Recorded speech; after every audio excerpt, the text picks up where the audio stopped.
Origine du Tofa. Je vais vous présenter l'origine du Tofa, une consultation de la divination Ifa pratiquée à l'échelle d'un royaume. Cette institution spirituelle apparaît en 1715, au Bénin sous le règne du roi d'Osuagadja. Entre 1711 et 1715, le royaume de Dahomey traverse une grave sécheresse. Cette crise provoque des tensions sociales importantes et affaiblit le pouvoir royal. Face aux révoltes populaires, le roi d'Osuagadja est contraint de se retirer temporairement et de se réfugier à Kana. Malgré les pratiques spirituelles traditionnelles de la cour, la pluie ne revient pas.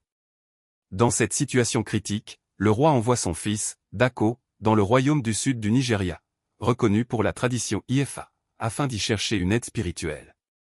Dako revient avec le ministre chargé de l'orientation spirituelle du roi du Nigeria. À son arrivée à Dahomey, le ministre insiste sur la nécessité d'une consultation préalable d'Ifa. Celle-ci a lieu et le signe révélé est Toulalete, qui évoque une faute d'ingratitude imputée au roi.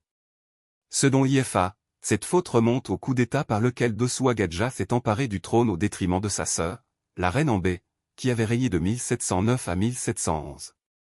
La sécheresse est interprétée comme la conséquence spirituelle de ce déséquilibre politique et moral. Des sacrifices réparateurs sont alors prescrits en l'honneur de Shango, divinité de la foudre et de la pluie.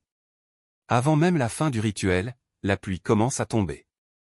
Impressionné, le roi surnomme l'envoyé du roi du Nigeria, Jissa Bokonon, vendeur de pluie, et l'invite à rester dans le royaume. Cet événement marque la naissance du Tofa comme institution spirituelle et politique. Aujourd'hui, le Tofa fait partie du patrimoine culturel et religieux du Bénin, et rappelle que le pouvoir doit toujours respecter l'équilibre moral et spirituel.